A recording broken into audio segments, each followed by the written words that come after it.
Welcome, everyone, to our August meeting of the Transit Equity Network office hours. My name is Bakari Height, Transit Equity Organizer with Labor Network Sustainability, and we all thank you for joining us today. We got a couple of housekeeping items, not a couple, just a few. As always, subscribe to our YouTube channel, and I will definitely show this now so you can see all of the amazing things that we have here. I've just started posting some reels, and we also have all of the rest of our meetings for the Transit Equity Network office hours. As you can see here, we have the meeting from July where I wore the hat that William Hamilton gave me while I was in Charleston. We also have all of our other panel discussions like the bus stop census, as well as the city spotlight with Marcus McKnight from Philly Transit Riders Union, where we had a wonderful conversation about what's going on in Philly, as well as a couple of other channels that I follow that are also transit related. So definitely go check out that, and definitely check out the reels. I went on vacation last week to a couple of places, and I recorded some of the things that I saw in the transit sphere. So definitely go and check that out and subscribe if you have not done so yet. We are really getting a lot of traction with a lot of the reels, so definitely let me know if you'd like to see anything else on that. I spoke to Sarah from PIST yesterday as we're also preparing for another panel discussion in a couple of months on school bus safety. And she reported that they may be impending a strike soon. A lot of the union members that operate the buses up in New York have been seeing if they could have been fighting for fair wages.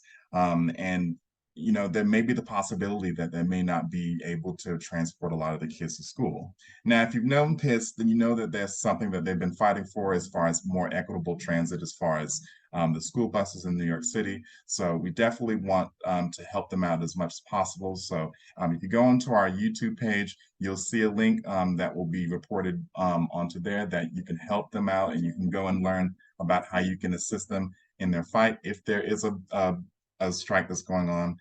Now, I know a lot of the school districts have already started back school already, but we want to make sure that we prepare in advance in case anything happens in New York. So definitely go into our YouTube page where I posted a link in the community page, and you can definitely check that out. Now, on to something really special. We are planning a transportation webinar series. Now, the name of the series is called Where is This Train Going? And that will be the first of our mini series in a series known as Public Transformation, where we're going to be talking about all things rail. Now, essentially, what we've been doing is we've been partnering with Railroad Workers United, and they've had a campaign for public ownership of the Class 1 railroads. Now, if you know anything about that, you know that it's run by quite a few bad agents. And that's really caused a lot of concern, and especially the prevention of us having a really equitable intercity rail service, to which Amtrak does the best they can. But when you come outside of the Northeast, you're really at the whim of whether it is Norfolk Southern, CSX, BNSF, or Union Pacific. So we really do want to start this conversation off and see if we can come up with some kind of solution to that. So we hope you will definitely join us for our webinar series, which our first webinar will be on September the 12th at 8 p.m. And we're going to have a lovely panel of speakers from everywhere in labor, environmental justice, climate justice, as well as with some organizers from the East Palestine, Ohio community that were affected by the derailment there earlier this year. So we're going to have them just kind of tell about their experiences and, kind of get some insight on what's going on as far as freight. Now, our next one will be on transit, and that will be in late October. Now, we've got a couple of folks lined up to also discuss that, and we're definitely going to get into the weeds of that. So that will be live on our Transit Equity Network YouTube page. So once we reveal the dates and we reveal the registration, we hope all of you will sign up and definitely share it with as many people as you want to, because we wanted to of course, build power through that. So, yeah, we're really excited, and this has been months in a process of putting this together. And RWU is definitely, we thank them so much for giving us the green light and the creative process for moving through all of this. So, we're really excited to put this on. So once we reveal the information as far as where to register, we'll definitely send a Zoom link as well. But we all want you to join and definitely be as attentive as possible. And of course, I'm definitely going to send a special email out to everyone who's in the Transit Equity Network as well, so that you all will have your own special registration link to that. So yes, we're really about to push this up into a larger moment. And especially also because right now, the city of Cincinnati is fighting over its literally the last piece of municipally owned railroad in the country. And they're about to take it to a vote, I think coming November. Don't quote me on that. But it's really going to be serious in determining whether or not we're really going to have a push on what Amtrak is really trying to do as far as expanding a lot more of their scope of intercity rail. So more to come on that. Also, we've got some transportation camp dates coming up. So in October, there's going to be 2 transportation camps. There's one that's going to be in Boston the second weekend of October, which will be Saturday, October 7th, and then another one in New York on Saturday, October 14th. So if you're interested, please go to the Transportation Camp's webpage and go sign up for that. I might be planning on going to the New England one in Boston because I think there's a lot of folks up there that we've worked with previously that I think would be great to collaborate with. But anything else or any questions on anything I just mentioned? Nothing? All hearts and minds clear? Wonderful. Well, I wanted to get back to the conversation. And we were talking before we started about kids and a lot of the juveniles that are getting in trouble as far as the law and a lot of the crime that's happening. But I wanted to kind of bring a little bit of optimism today and share some good news. So in Dallas, the local kids that are attending K through 12 schools in Dallas now have free transit thanks to the Sunrise Movement. And this comes as a huge battle that they fought for the longest time, but now the organization has achieved literally something very, very, very courageous and securing access to free public transit for all the local students for that. So I wanted to bring this back to the conversation that we had about kids and just kind of having access to programs to keep them out of trouble. Because I think transit really does play into an effect with that. If you have a way to get between point A and point B, you probably won't be as tempted to get into trouble, and especially with all of the trends that are happening on TikTok, like with all these kids stealing all these Kia and Hyundai vehicles, or doing all these zany challenges and all these pranks that are causing harm to people. I wanted to kind of bring this to the conversation with you all and see if you all have had any issues where you are with any of this, and seeing if there's been any push for any of the local transit agencies or any of the labor unions or any of the advocacy groups within your areas of kind of curtailing this and getting kids onto transit or seeing if they can get some access to it. So I'll open the floor to see if anyone has any thoughts on that.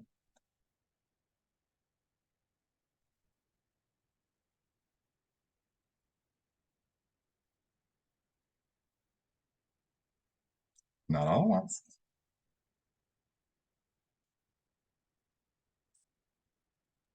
Well, Bakari, this is Sherry in Atlanta. What I believe is that when you have free fares for kids, that is a good thing. But a lot of the programs in Atlanta are like neighborhood based. So they really, it's in close proximity, it's walking distance. Some of the APS kids get free MARTA cards anyway. So I think the question is the supervision. When you have a lot of kids together, even though a lot of kids on the school bus, that's where a lot of bullying comes. So Mhm. we need to figure out, with or without free fares, when there's a lot of kids, how is their supervision? Do we use ambassadors? Obviously, we don't want police to, be babysitting. You know, do we make up an ambassador program where, like it used to be with the crossing guards, when kids actually help kids across the street, and they wore those things across their chest so people knew who the crossing guard was. Mhm. So how do we handle this increased volume of folks? Because I think, right before COVID, when they had 2 days or 3 days on the MARTA trains where people could ride for free. What was that, around the 4th of July or something? And it was just a nightmare because it seems like all the crazies came out that day, and the fare gates were all open, and the older people were just just terrorized. So I'm sure that was just a handful of people that caused that. But and I'm for free fares, but I'm also for trying to be proactive to figure out what we can do so that people won't go what we call butt wild. Once they get access, how do we make sure that they are behaving appropriately so that we can expand the project? Because that's some of the pushback that people give here in Atlanta about free fares, where the 2 days that we do have the free fares, the kids and the crazy people, are just doing all kind of crazy things. So how do we balance that? That was the problem we had with our free fare month a year ago, May, in Charleston. The homeless people, the mentally ill, just camped out on the buses all day. And we did get big numbers, but it was miserable for the public and the drivers because these people couldn't be controlled. And, you can lock them up, but they let them back out and they won't take their medication. And,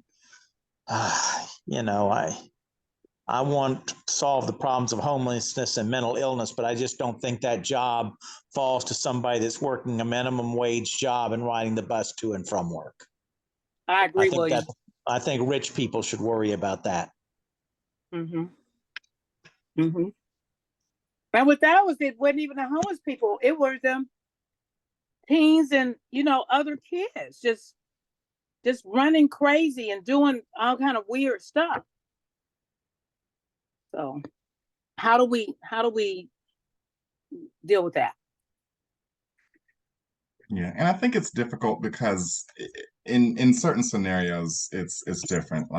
I was out west not only in the past week but also in July for our Colorado convening, and the state of Colorado did 2 months of free fares, and that was through their air quality program. So you did see like an influx of people who were without homes, who were on the trains and on the buses. And it was almost to the point of where, does the is the tick in ridership and the uptick in ridership worth it? Worth it of going to the next step of, all right, now how are we going to curtail all this behavior that's happening? Because not only were you seeing a lot of them, you were seeing a lot of them doing drugs and going around and yelling and causing a disturbance. So Mm-hmm. it's kind of like, you open one door, but you're now trying to figure out another issue of, how do you control behavior, and especially behavior of adults, because it's not even children mostly that is doing like this. It's grown adults. And I was in Portland last month, and I saw that head on. And if a lot of you know what's going on in Portland, it's kind of like ground zero for a lot of the West Coast, what a lot of the West Coast cities are looking like, where their downtowns are absolutely dying. And you see nothing but tents everywhere because housing costs have gone up. And you're also in a lot of these states where all these drugs are legalized, and it gives folks an incentive to utilize all these drugs. but they don't have access to housing because they have to be sober in order to do so. So it's kind of like this catch-22. And they usually camp out around the transit systems.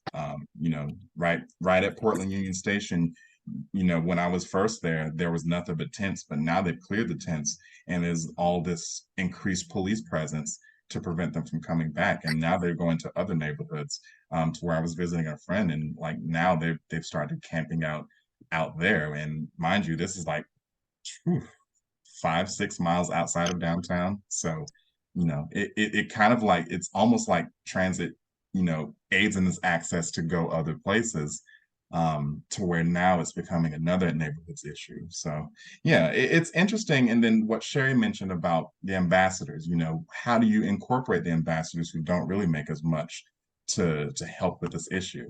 Because that was another thing in LA. They just opened up some new light rail lines, but the ambassadors were really there more to kind of guide people in. But as I was getting off the train at MacArthur Park, I saw those same ambassadors, but you saw just this sea of people who were coming out of their tents in this neighborhood that would be prime location for affordable housing, but it just didn't look that way. So. I mean, we've been fighting the problem of homeless people camping out at our two major bus stops for months now, and they've cranked up the police presence. And, at the end of the day, we can't lose the transit system. Tens of thousands of people have to get to work. That's how they pay their rent. They don't pay their rent, they end up on the street. And if people can't not be crazy and can't stay off drugs, they need to run them off. And that's not much of a solution, but we don't improve the homeless problem by sacrificing the transit system. Now, I would point out the people that successfully use their automobiles to insulate themselves from the need for transit and housing and everything else way out in the suburbs. That's the car is doing for them what they want it to do, which is, they can dump all the problems somewhere else. But at the end of the day, we have to save the transit system because that allows people to work, and we do want people to work. And the Absolutely. elderly need to get to their medical appointments. And, I don't think we have to apologize for that. Letting these people camp out and destroy our transit system is not going to solve their problem long term. Right. And it's a real problem here in Charleston too. It's not just big West Coast cities. Yeah, and it's everywhere. Like even in small towns, it's really becoming a huge issue. And I think that really there can be a solution to a lot of this, but a lot of those solutions are not legal. The call for a lot of this housing to where you could afford it would be a lot of the middle housing that is illegal through zoning, and a lot of this could be at a lot of these transit stations and a lot of these transit hubs. So, it's kind of getting to the earlier point I made is like, it seems like this world is falling apart, but what is the solution for it? And it kind of gets into climate change as well, because a lot of people who are without homes will use a lot of these light rail and buses to cool down and stay out of the heat. But when you're in a place where you don't necessarily see 100 degrees and now you're getting consecutive 100-degree days, now what do you do? Now, where does the issue lie with, I need to get to where I need to go, but I'm sharing this space with all of these folks who are literally living here? So obviously our elected leaders need to face this problem or challenge head on, because it's not going away. And it keeps getting worse. I was reading an article of Bakari from the Atlanta Civic Circle about a 42-unit affordable housing building going up in Reynoldstown. And so this developer is trying to move forward, and the neighborhood is saying, not in my backyard. Really? Suppose they were one of the homeless people, or they had a child or a relative or someone that fell on hard times and end up being homeless. Homeless people are not all criminals. I mean, come on. So this neighborhood, Reynoldstown, For those who don't know Atlanta, it is an area that has been gentrified, and they don't want those people in their backyard. So they told the developer, bring us a plan with less units. Well, I think 42 is a very small number. It's not 142, it's not 242, it's 42. So, and if there's 42 over here and 42 over there, pretty soon you got 442, right? So that's 442 people that are off the streets. But you guys, if we think back in the day, if people fell on hard times and they had no place to go, do you guys, William, do you remember where they used to go for housing? Is William still on? Yeah, Williamstone, you mean in Charleston? No, period. Across the country, when Okay, people well, fell on yeah. hard times, where did they go when they needed housing? Well, a lot of places.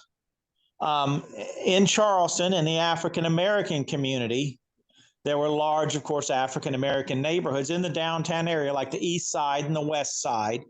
And there'd be 4 apartments in a converted former one-family house. And interestingly, these neighborhoods became African American after white flight. I thought the East Side had always been African American, but it really only happens in the 50s and 60s when the automobile enables white flight. But there were a lot of people there, and they could usually find a place to squeeze somebody in. If that didn't work, there were still a lot of African Americans that had farms and houses in the country, and you'd have to go out there and you'd have to work in the fields with your family to earn your keep, and they'd keep you out in the country. Okay. So there was a national organization that people went to. You remember who it was? No, this was all sort of local and informal. We had a homeless shelter starting in the 80s that slept 680 people every night. And at one time, that was enough to take care of the problem. So what I'm getting to is that the YMCA used to have SROs. So Phoenix still has one. And I actually called earlier this year because I said, I wonder whatever happened to the YMCA in downtown Phoenix that has been modernized, and it has their workout facility, which is what most YMCAs are now. But the workout facility is on the main floor. And then above it, I think it's about 8 stories, 6 or 8 stories. This building was built, I think, back in the 50s or 60s, and it has been renovated over the years. But people used to go to the YMCA. It was cheap housing until they got back on their feet. But over the years, the YMCA has closed most of those their facilities that included housing, because over the years, workforce housing handled most of this issue.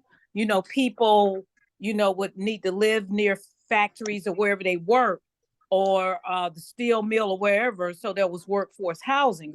There's always been the need for affordable housing, but now with the factories gone, with the farms gone, William, we have this big space, and everybody's looking the other way, saying not in my backyard, or let other neighborhoods deal with it. I don't want any of them in my neighborhood. And they need to realize the people that are waiting on them in restaurants and in grocery stores might be these very people who can't get $15 an hour or more, who are taking these jobs. But that was a void that was filled by the YMCA.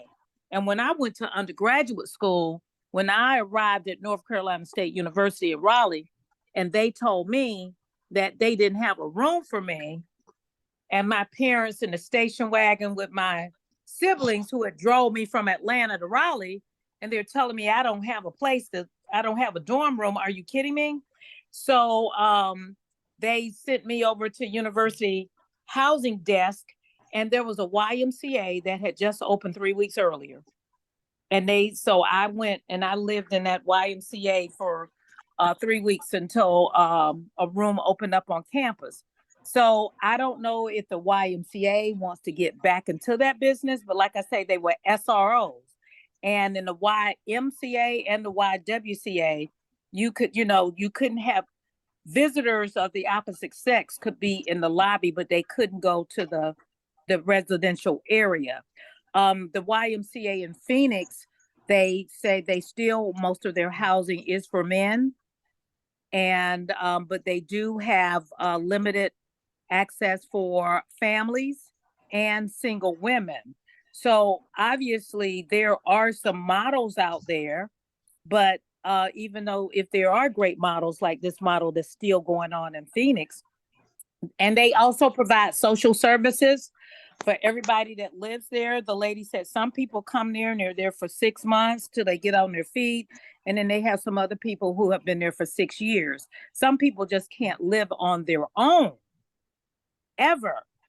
So, and then people don't want group homes in their neighborhoods, which is another remedy to this. So I think that we just need to make sure that our leaders make this a priority, because right now they're not. I think they're just hoping that these folks will either be locked up or they'll just go away or they'll die, which is what happened in extreme heat and extreme cold. They actually died from exposure. Yeah, and I got a really, really horrible group home story from when I was at the zoning office in the city of Atlanta, and I'll get to that in a minute. But for context for everyone who's watching, an SRO is a single room occupancy. And yeah, Sherry's correct. Like they were really popular, and especially with the YMCA's. And I always wondered when I ever heard the village people sing YMCA, I'm like, wait, you can stay at the Y, really? Because I grew up in a small town. I was like, so we didn't have YMCA. So I'm like, oh. But then I went to New York. The first time I went to New York, I stayed at a YMCA because it showed up on orbits or booking.com. And I'm like, oh, 55 a night? I'll take that. Little did I know, I did not have my own bathroom. I had to go down the hall to a bathroom, and it was shared amongst everyone else. And I had like a really tiny room, like with a small TV and like maybe a twin size bed. So essentially, that if you could visualize that, that's essentially what an SRO is. And yes, like they're really helpful, and especially in really dense cities like New York and San Francisco, because they provide like multiple housing for multiple people, and without the cost from the developer of having to put in separate water, separate electricity, all of this to every single unit. And it's better for a lot of folks who can't really afford to have their own apartment, and especially because a lot of these apartments in these cities are literally nearing to where, I don't know. But I mean, even when I was out in the Bay Area, I've tried to apply to get an apartment out there for work, and it was at an SRO in Oakland, and these fools wanted $1,500 a month for it. What? So, yeah, even the SROs are getting expensive. So that's a good point, Sherry. Like, where is the YMCA and all these other Christian-based organizations to provide this kind of housing for folks? Because of course there's definitely a need for it, and especially in a lot of these neighborhoods that are now being gentrified, that now want to cry, oh no, we don't want that in the neighborhood. I'm like, but did you know what the neighborhood was like before you moved here? But speaking of Christian, you know what most of the churches are doing, don't you? Most of the churches are getting funds for senior housing. It's and the first that I saw it was in Chicago in the 80s. A lot of the larger churches, they have senior citizen buildings, and it is affordable housing. And they have been able to get funding from the federal government. And if you think about it, Bakari, Wheat Street Towers here in Atlanta, that's an example. Wheat Street Baptist Church on Auburn Avenue. So there's Wheat Street Towers, and then you got the other thing that's on Northside Drive, where they were complaining about that their air conditioning didn't work before COVID. I can't think of the Jasmine Guy's father's church, Bakari. But anyway, so a lot of the churches around the nation have help on the senior end of the spectrum. You're more likely to get affordable housing, but if you're not a senior or you're not disabled, then there's nothing for you, it appears. Right. And it seems like they're missing a lot of where they could be attributing to, and especially like a lot of the homeless youth, which is increasing in droves, and especially in Portland where I was. And it's sad, of this whole favoritism of, yes, we're going to take care of the seniors, but we're not going to take care of anyone else. And you look at a lot of these young folks. Some of them ran away from home. Some of them were kicked out of their home. That's Mm-hmm. all they have. So it's almost like what you're not going to cultivate the kids, and especially since they're still needing a place. They're still needing family. They're still needing the sense of belonging to somebody. I think that's really important, and especially when we're dialing it back to transit. We talked about Wheat Street. Wheat Street's right across the street from the Butler Street YMCA, which was a historic YMCA in Atlanta, all on the streetcar line. That would be a perfect location, especially now the streetcar is being expanded out to Ponce City Market. Where is the coordination with housing and transit with this, and especially now that we're getting into these summers to where we're seeing all of these really, really heinous, catastrophic events. Like LA just got hit by a hurricane before Florida did. That's something just out of the blue.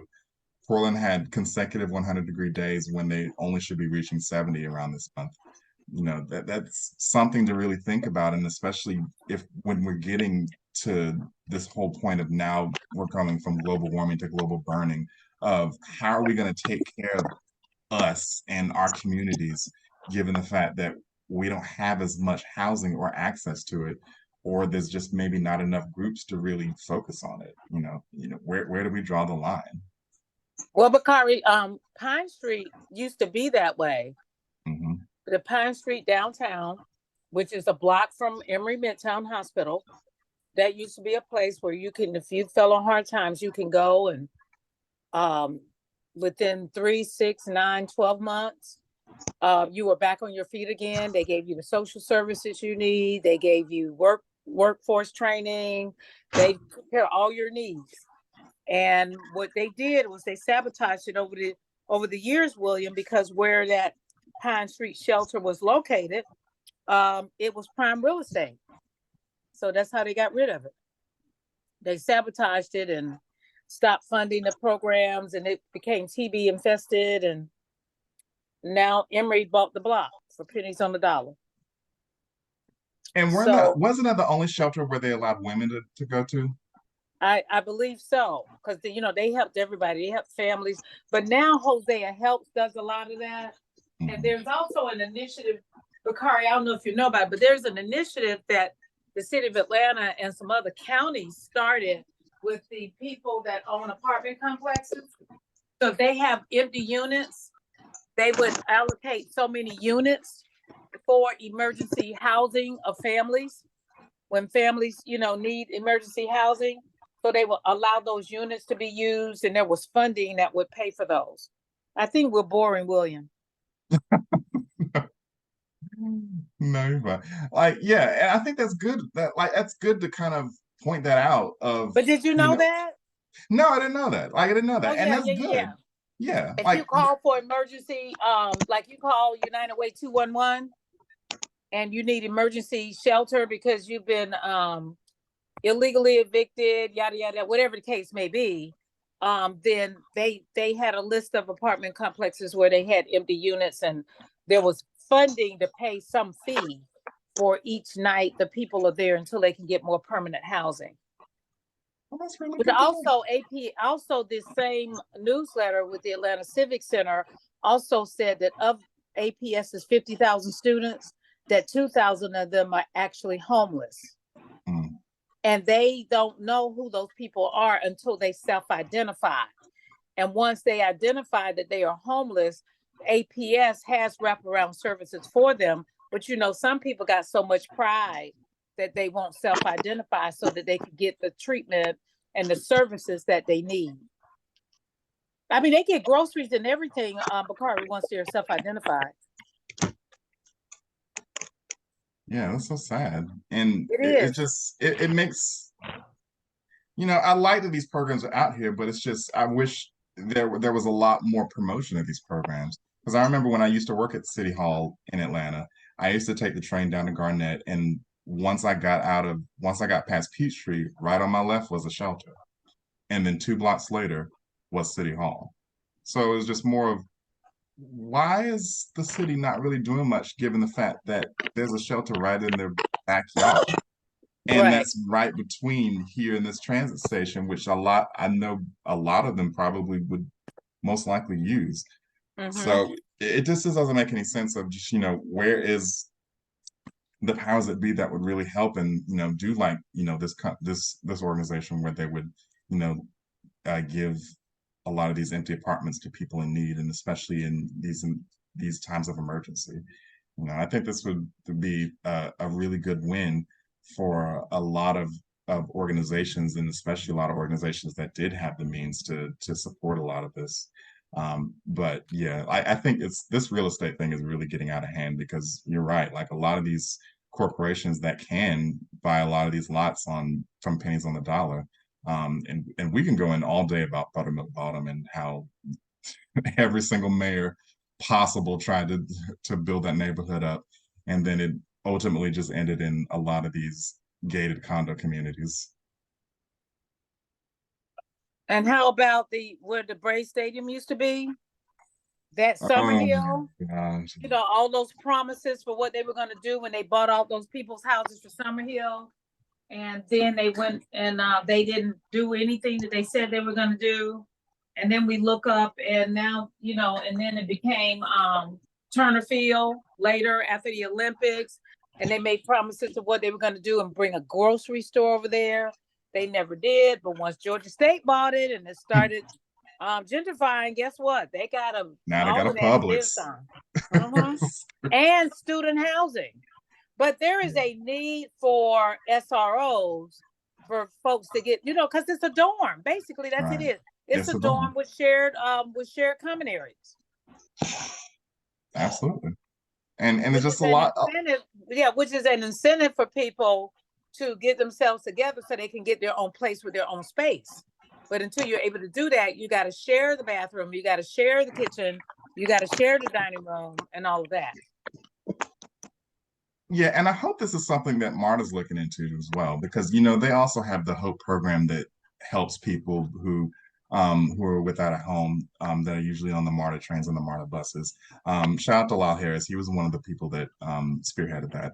But now with MARTA really going headfirst on their expansive TOD projects, and especially like all these stations on the periphery of the service area, maybe this is something that they could explore. And especially with them looking at HE Homes, Kensington, and Indian Creek, maybe this is something they could look at is possibly putting some SROs, and especially in a lot of these spaces where they do have all of this ample parking that's not really utilized. Well, do you know the issue is, Bakari, every last one of those neighborhoods are going to say the same thing. Not in my backyard. And they have an acronym for it, that NI in NIMBY. NB, uh-huh. So the ism, they call it NIMBYism. That's what it is. So, just like in West End, they wanted to put all the drug treatment centers in West End because they said they were close to a MARTA station. And the people in West End said, oh no, y'all better spread it out, because we don't want all of that dumped in. And see, that's what happened to Campbellton Road and Greenbrier. Look at all of the apartment complexes and all the senior houses. There are at least 15 senior buildings along Campbellton and around the Greenbrier area. There are 7 senior residences, and 8, including the one that they're building now where Magic Johnson Theaters used to be. That's going to open early next year. It's going to be affordable housing for families and for seniors. Well, they're not, they're just dumping it all over here. I mean, come on already.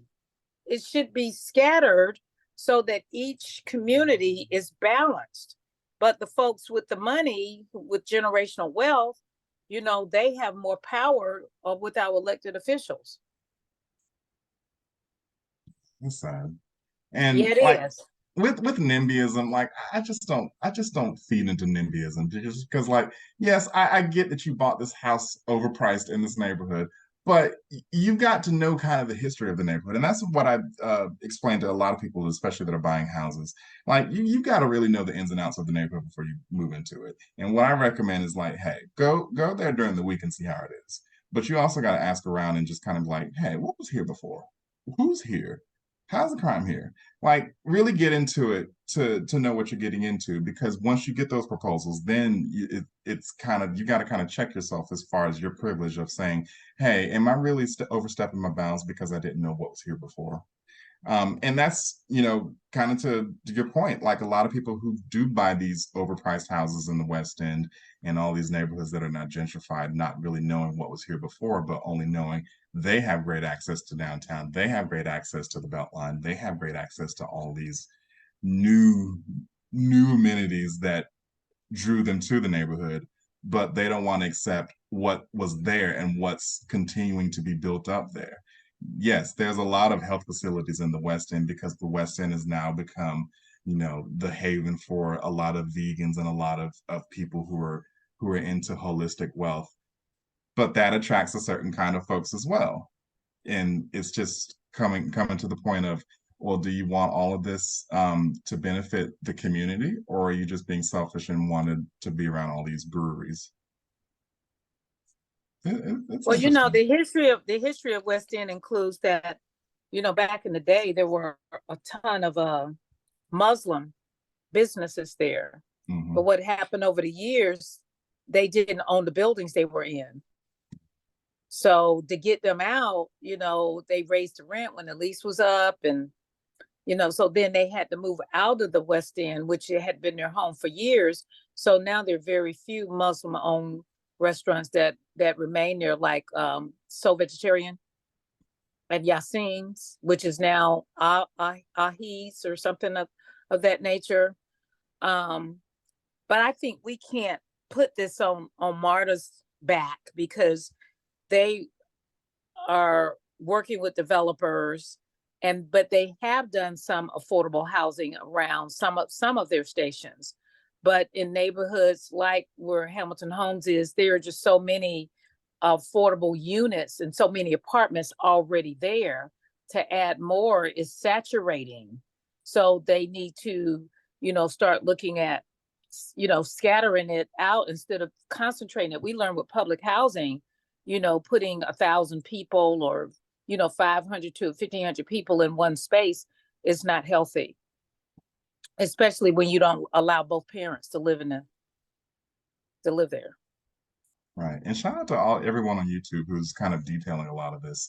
YouTube is a wealth of information, but there are a lot of YouTubers who are kind of taking a lot of these newsreels that are showing just kind of the difficulties of public housing, which you could see that because I was literally watching all of these videos of the projects on Boat Rock Road and the projects in Perry Homes and like all of these areas, because Atlanta Housing Authority was strategic. They were trying to put all these housing, like they were scattering it, but a lot of these were way out.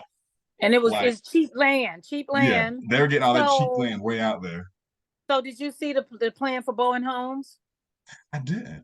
So they have a I heard plan for about it. Bowen Homes now, and they tried to get Microsoft to put their headquarters there. But Mm. Microsoft, just like State Farm and Mercedes-Benz, said, no, we want to be near transit. And of course, Bowen Homes is not near transit.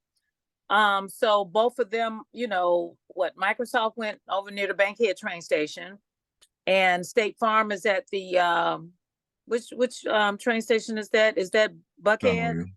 Dunwoody, right. So they're located right off the train station. So Microsoft, said, no, there's no transit over here, which the Fulton Industrial Station was a part of the original MARTA plan, which would have helped, because then they could have just gone right around the corner to Fulton Industrial to take the train or take the bus to the train over there. But there's no train over there, and you got to get in all that traffic on Bankhead, which is Hollowell, to get to 285 to get anywhere. So it's definitely a challenge. But there's a woman by the name of Jane Wood who fought the planners back in New York 50 years ago when highways were destroying cities. And she told them, I'm not You an mean engineer. Jane Jacob? Jane, oh, there you go, Jane Jacobs. Yes, William. Life and Death of Great American Cities, the most Yes. brilliant single step forward in understanding of urbanism and the history of the United States by a woman with no formal training. Pulled that That's shit right. out of her head and her Yes. own life experience, and at a time when everybody thought she was completely insane. Right. And then stopped Robert Moses. Right. Then they started paying attention. One or two people start paying attention. So wait a minute, this lady might be up to something. Let's look at it. And she was. I think she spent every ounce of her being coming up with, fighting the new planning that cities were doing, which she said just absolutely makes no sense. But she didn't do it by herself. She was still embedded in the East Side community in New York, which had transit, had affordable housing, had a dense, walkable urban landscape with institutions, meeting spaces, parks, that had an educational system. I mean, she had a place to operate. She had something to stand on. And when she wanted to mobilize people, those people knew how to do that. And they had a history of it, and they could do it, and they could get to meetings. They had a place to hold those meetings. And the East Side of New York was going to be a tough place to crack if you really understood it. Yeah. And but you look at what some of us are trying to do now. I mean, on Tuesday night they had a meeting on our transit system way the hell up in Ladson, out in the middle of nowhere. 7 people came, and and we're trying to get transit out there. But those people did not grow up on the East Side. They're not used to going to meetings. They do not understand the essential value of showing up. And then you put it way where they can't get to it. William, then you put it way where they can't get to it. Bakari, they did the same thing when they had a martyr meeting up there at the near Six Flags. What's the name of that big church up there? World Trade? What's his name? Bonner, Bishop Bonner's church. Brothers. Yeah, they had the meeting way up there instead of having it at C.T. Martin. So you had to have a car to get there unless you were going to take 2 or 3 buses to get there. And it's like, have you lost your mind? And GDOT did the same thing. They had a meeting up there too. And I told them, I said, I know exactly what you guys are doing. You really don't want the masses to show up. So you just want to check a box and you don't care if only 3 people show up. Yeah. And that's exactly what they did on Tuesday here. And I've busted my ass to get people out to some of those meetings out in the middle of nowhere. And then when people do show up, the meeting turns into a bullshit festival that accomplishes nothing. And then all the damn decisions get made outside of any publicly announced meeting. It's, just whoops, we're going to cut off 4 miles of the northern end of the transit system. And that's just what we have to do. And, nobody's ever voted on this. This just sort of happened. Yeah. But if you tried that on the east side of Charleston, Jane Jacobs is going to show up with 1,000 angry people. Well, see, Emma Darnell used to do that, Bakari. Every time there was an issue, she had those folks, seniors primarily, William, she would load up them buses and bus them to the county commission meetings and have them but see, they were trained. They didn't cuss. They didn't scream. They were trained on how to talk in public comments. So that's a key thing. And when I send people, I tell them, you got 2 minutes. I will either write your speech or I will help you revise your speech. It's got to be within the time limit. It's got to be this. It's got to be that. So obviously it took, when we did Georgia Conservation Voters, when we went down trying to get Georgia Power not to raise our electric bills, we had over 100 people that spoke in public comments. None of them ran over time. They were all civil. And one lady, well, a couple of them, they actually started crying because one lady was talking about how Georgia Power doesn't care about what's going on. And she said, you would not believe how many people that I have had to help bury because they could not afford air conditioning. And she said, neither could they afford a dang fan. And she said, when you have high blood pressure and when you have heart problems and you don't have air conditioning, that you are at risk for a heat stroke that will kill you and a heart attack that will kill you because you get too hot. And so Georgia Power doesn't have to keep those numbers. So, I mean, and there almost wasn't a dry eye in the place when that lady finished. And she was from Savannah, Bakari. So we had people from all over the state up that came to speak. But see, the powers that be know we don't have the bandwidth to do that every single time. And that goes back to we never got our generational wealth, the 40 acres and a mule, and they don't want to pay reparations because they don't want to level the playing field. They want a class system and free labor. That's what all of this is about. But we do need to deal with workforce housing in a big way. And I think MARTA has taken a lead at their Avondale station and, some of the others, but this cannot fall squarely on their back. This is a city, a county, and a state problem, and them looking the other way, building rapid lanes for single cars on Georgia 400 is not the solution. Oh, express lanes. I'm sorry. Express lanes on Georgia 400 is not the solution. Yeah, valid. Listen, because we're mad at Westmore because he literally is trying to apply for funding to pick up the project that Hogan put down to put an express lane on the Beltway up here. And I'm like, what's the red line your first priority? Where are money? So William, how long have you've always known about Jane Jacobs? 25 years. Okay. I wrote her book about 25 years ago, and there have been a lot of things like that written since. The thing is, she yanked that out of her head. Yes. She yanked that out of her own life experience. She wasn't backed up by a university. Nobody gave her a grant or a study. Right. It's just astonishing that one person can make a difference. Came that far, but she didn't come out of nowhere. She was deeply embedded in the East Side neighborhood in New York, which has a powerful history and culture of activism. I just finished last spring.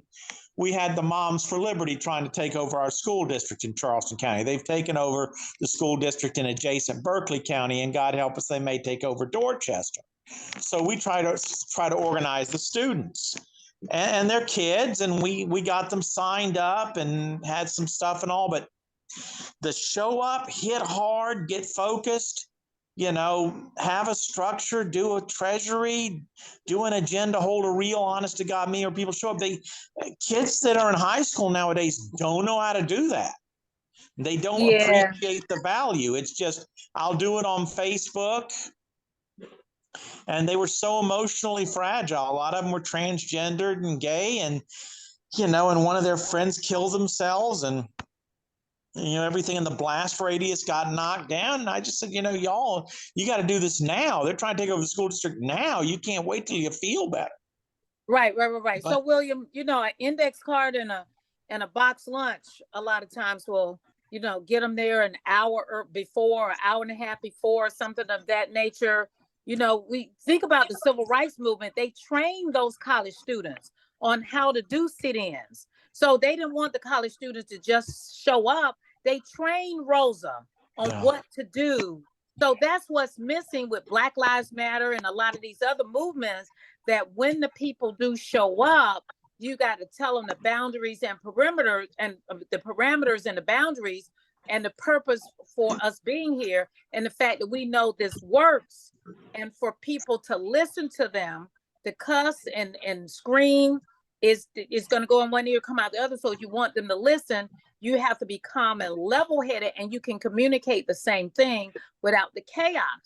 And so at the Georgia Power PSC meetings, we were very effective in doing that. But the problem is all 5 of them are Republicans, and none of the 5 get their power from Georgia Power.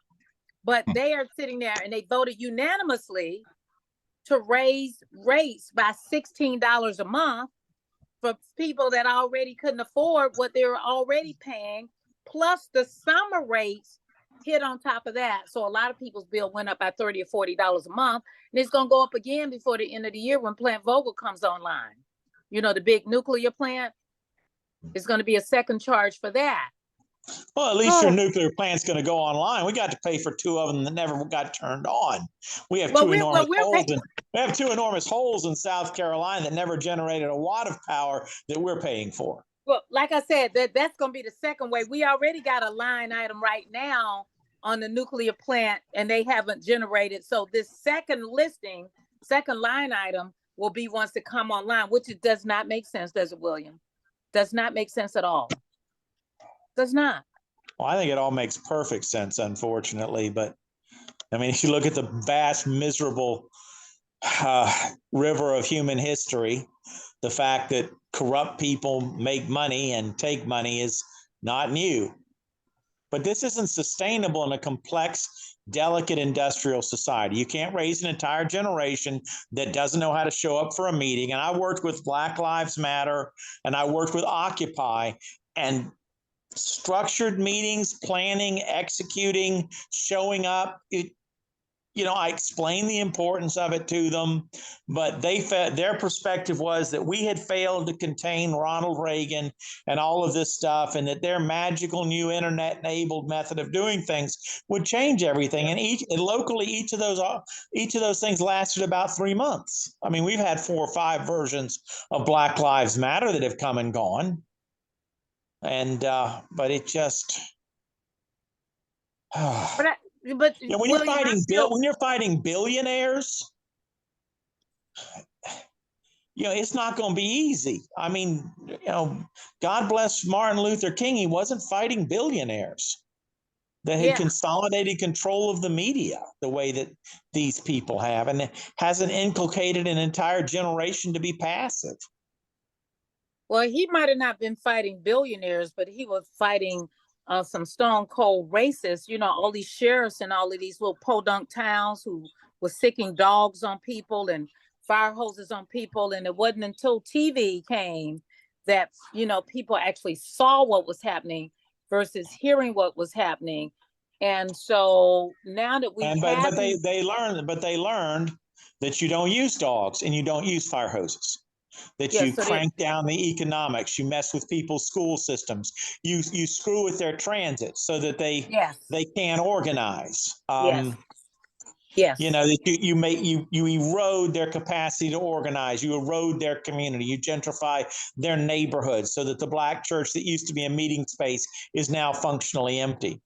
This is the point where the white guy is supposed to whip out his brilliant mansplained solution to the problem, right? Because I'm grounded in privilege and I should have a friggin' magical answer. I'm really need it right about now. I'm scared, y'all. I mean, I saw that monster last night. If you're not scared, you're not paying attention. And Donald Trump grows out of the same stuff that's shutting these kids down. And at this point, I really should be whipping out the magical solution based on my superior something or other. And I've never been scared of elections.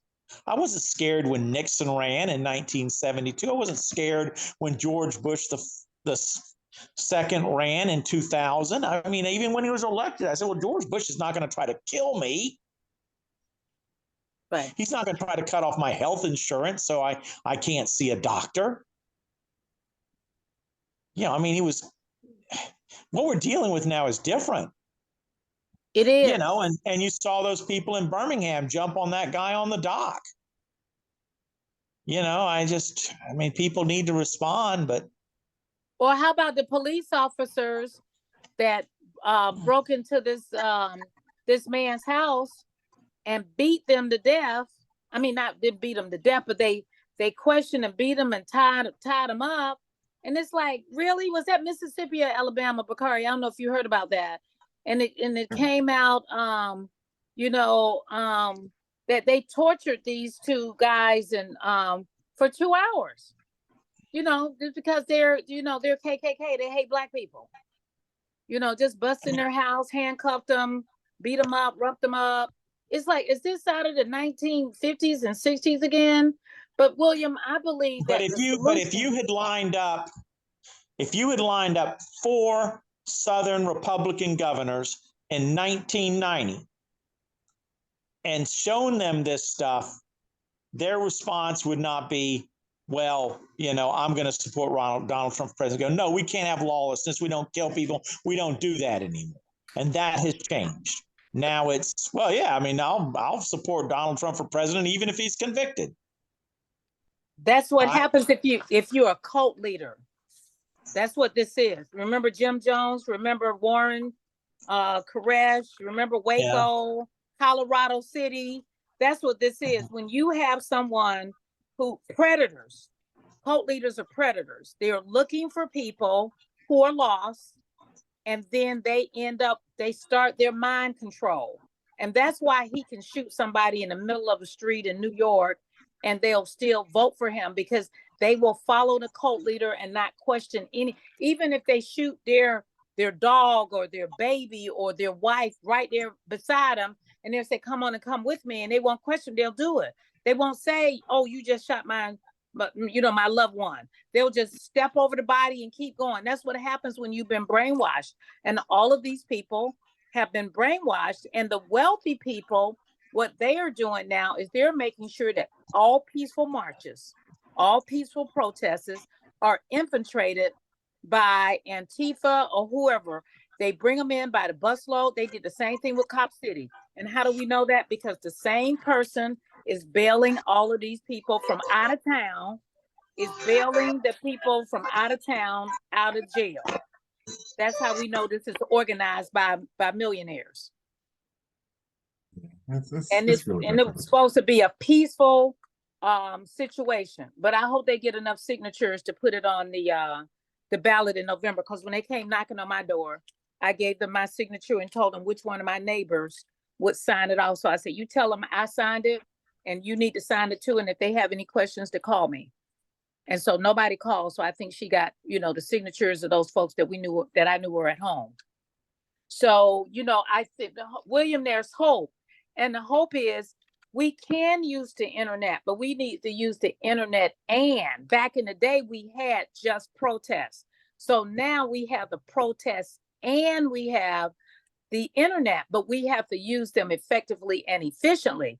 No one is training the folks. So when they do show up, whether it's the first half an hour, the first 15 minutes, we got to let them know this is the mission, this is the agenda, this is the protocol. Are there any questions? Now, there are two ways to do this. You can either do this in a way that we're going to have a screaming match and a cussing match, or we can do this a way that's going to be effective, where they might listen to us, even if they vote the other way. Our goal today is to get them to listen to us, but they're not going to listen to screaming and all that. So that's what's been able to give us some wins in Atlanta, Chicago, and in some other areas. The other thing that gives us wins, William, and you guys have heard me say this before, is when we don't sit back. In a democracy, you are not supposed to sit back and see who's running for office. You are supposed to find the person. It's either yourself or somebody else. Find the person that you believe that will represent your best interest, and you fundraise for that person. So in the end, when it's time for them to vote, they are not afraid of the police foundation, because these folks who voted 11-4, many of them, if you go back to their financial statements from their campaigns and see if they got a check from the police foundation. Whoever you get your money from when you run for office, that's who you owe. But if you get your money from the people, like Maynard did, like Harold Washington did, then that's who you represent. Now, if I take money from the NRA, William, you could talk to the cows come home.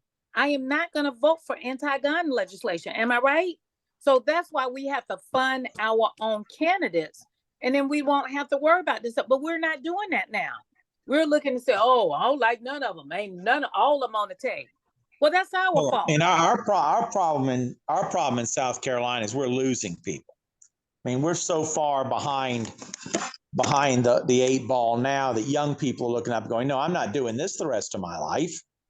I mean, we're losing. It's worse now than it was 5 years ago. I'm going to Portland. I'm going to the Bay Area. I'm going to go to Atlanta. I'm going to go to a bigger city. I'm going to go to the Northeast. And we're losing. We've lost a lot of our young activists. And a lot of the activists we got left are very old. And I've been working at this for 40 years. I mean, I had, of the 12 people that were on my core staff in 2016 that helped us win that referendum so they could steal the money and drag ass on maybe building something someday, we have buried 6 of them. Wow. Yeah. my wife, Dave, Mary, Catherine. Jesus, I mean, it's really hard, and we're not replacing them with young talent. I mean, I'm involved with the local Burning Man thing, and we do a big camp. We have a great 4-day festival out in the woods every spring. We have our own transit system, golf carts lit up with all kinds of fairy lights and all. You can go anywhere you want. So But William, those kids are all planning on leaving the area because they're not going to spend their lives fighting these people. So William, have you ever talked to the Boy Scouts and the Eagle Scouts? Oh, yeah. To me, the Eagle Scouts and the Boy Scouts is a great place to start because these people, their minds haven't been tainted yet. Yeah, and we've had some of them work with us, particularly 10 years ago. It's kind of hard to get people to turn out year after year after year fighting for the same thing. Well, we had to do that with the civil rights movement. We had to do that for the vote, and we're still look at women's suffrage. I mean, look at what all they went through. They were even fighting their husbands. Their husbands didn't even want them to vote. So, I mean, the only thing that's changed to me from then to now is the internet. And we need to figure out how to use the internet effectively because the folks that wanted the negative message to get out, it's very effective for them. Yeah. So I'm mostly work on transit. So, the people working on my issue, it's mostly a matter of choice. You don't get to choose being a woman. You don't get to choose being Black. You're stuck with that, but you can choose whether you want to be a transit advocate or not. Right. But as I said, when I have it all figured out, I will be the first to let y'all know. But it's really hard. And it's hard in South Carolina. We lost the Supreme Court case yesterday. So now you can't get an abortion after 6 weeks. And most people don't even know they're pregnant at 6 weeks. So but the smart young women, the people you would go to help you organize something, they're gonna look around and go, no, I don't think I want to live here anymore. I don't want to have these people in control of my life. I don't want them poking around my medical records and trying to figure out if I've left the state getting an abortion or not. I'm just going to go relocate. Right. But it's hard. It's hard, William. I gotta go tomorrow and make phone calls for J.A. Moore, who's running for the state Senate. And I got a problem with my left leg. I can't walk 5 miles anymore because I got a circulation problem. And really, 63-year-old lawyers shouldn't really be doing door to door when they're legally blind and can't drive. I agree. That's a pretty shitty fit to the job. And so I'm going to go do phone banking, even though I know phone banking doesn't work anymore. But it worked for Barack Obama, so we can't stop. And I said, well, what events can we go to? Where can we go talk to people? You can go talk to them at the senior centers, right? Yeah, and I think they've done some of that. So the senior centers and the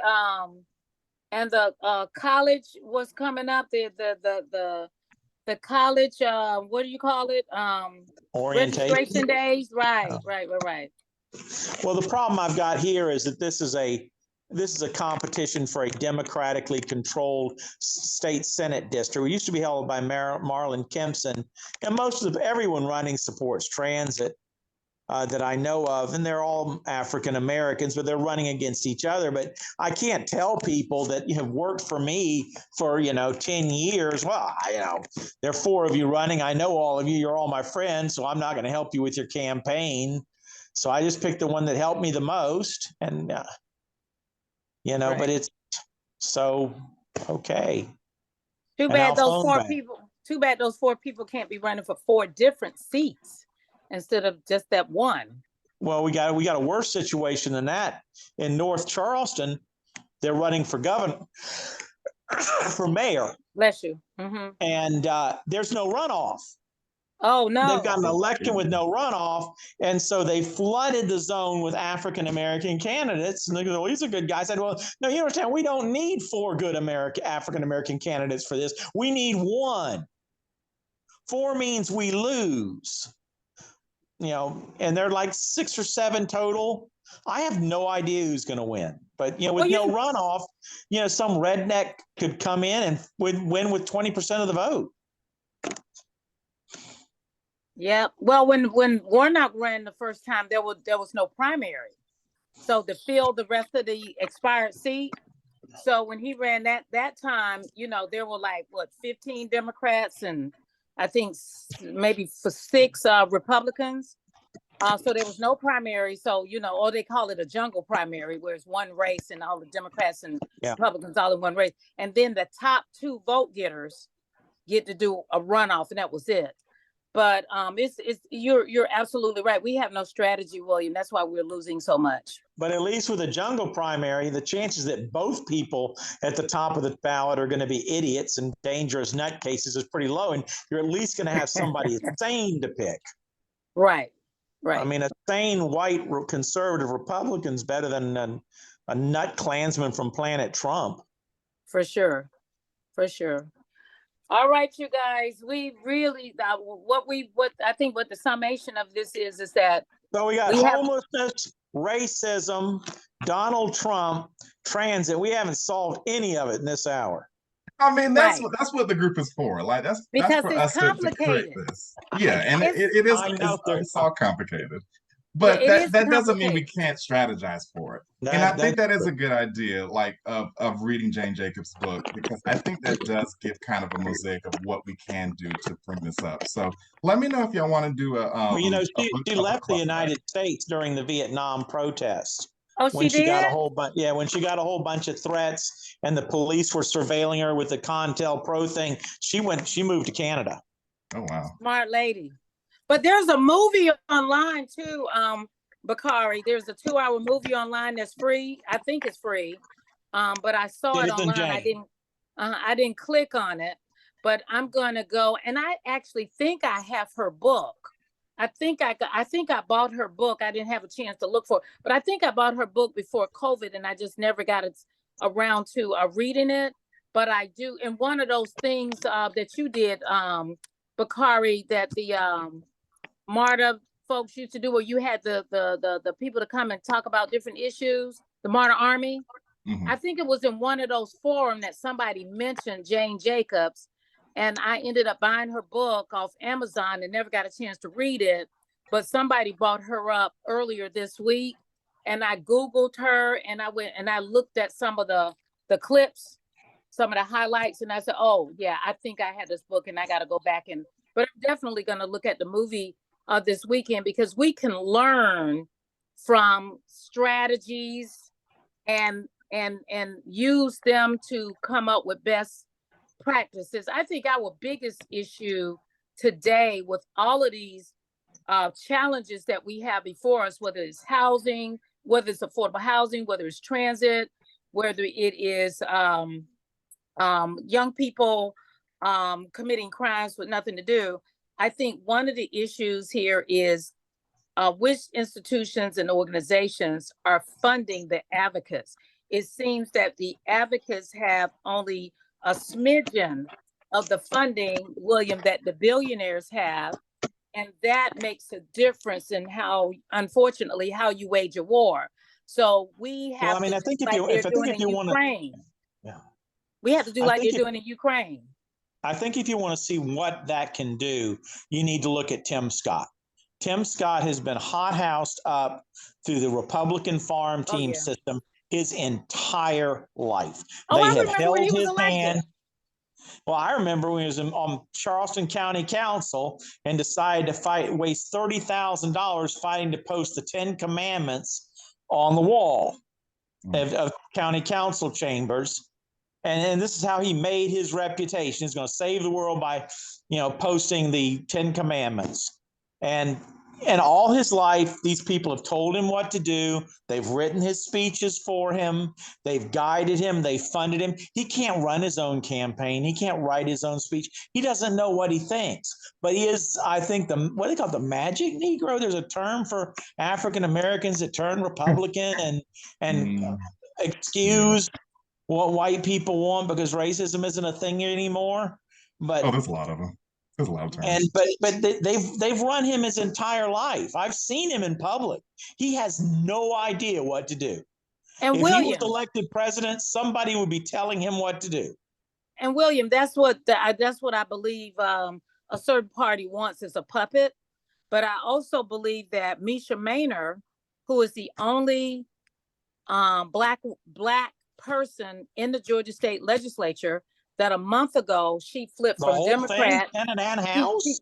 she flipped from Democrat to Republican. So only one black Republican in the Georgia legislature. And when Rashad Ritchie interviewed her to ask her why she switched, and she said the Democrats were after her for her stance on charter schools. She supported charter schools. And Rashad said, with all due respect, Madam Representative Stacey Abrams also supported charter schools. The Democrats were also all over her about that, but she didn't leave the party. And then she started saying some other things. But Rashad said, but neither party is going to ever agree with everything you do, vice versa. But he also asked her, and I didn't know this. He said, did you sign the Republican pledge? I'd never heard of it before, William. When you become a Republican, you have to sign a pledge. And that pledge says that whatever their stance on issues are, you have to go out there and promote it. Well, what the Democrats do, they expect for you to vote on whatever their platform is, but they don't force you to go out there and sell it. So you see the difference. So he asked her if she signed the Republican pledge, and she said, "Oh yes, I signed it yesterday." And there was silence. So, and Mabel trained her, Bakari, and she is just beside herself on what's going to happen. But she knows she can't win the seat because her district is like 90-95% Democrat. But yeah, but the Republicans will give her but here's what'll happen. Mm-hmm. She'll lose re-election. Mm-hmm. The Republicans will get her a job working for some think tank. They'll ship her up to DC or New York for, a year or two. Then they'll find somewhere else to put her. And she'll have a job. She's done what they need, and they will make sure that her mortgage gets paid. She will have something to eat for lunch. And they'll send her for training and programs in the summer, and she'll speak. That's what Tim Scott does. They just circulate through it endlessly. Still don't have a solution to all our problems. Yes, we do. Yeah, we got it. We just got to come up with it. We have more work to do. That's the solution. We have more work to do, and we just need to be more strategic. But, as long as we're on the battlefield, we won't lose. I mean, look at Ukraine. They were supposed to, lose a long time ago. But as long as we're on the battlefield with the positive attitudes, we have a chance at having more victories. We just want the big victories. We keep getting one here and one there and one over there. We really need the big ones. We did get a small victory yesterday with certain people turning themselves in and being arraigned. So those were small victories. Yeah. Well, I got to run, but this was a wonderful conversation. Well, I appreciate y'all being here. We got to get more young people involved, and we'll do better. I mean, it's not the time of the year that I would have expected a lot of kids to be on this call. Yeah. And not in 100-degree heat, people knocking on doors either. not in this 100-degree heat. It's hot. Oof. Yes. That's why that's why I don't live in Phoenix anymore. Okay. Yeah. But yes, right, thank you all so much. Bye-bye. Y'all have a good one. Yeah, absolutely. Thank you. Cool. Bye-bye. Bye-bye.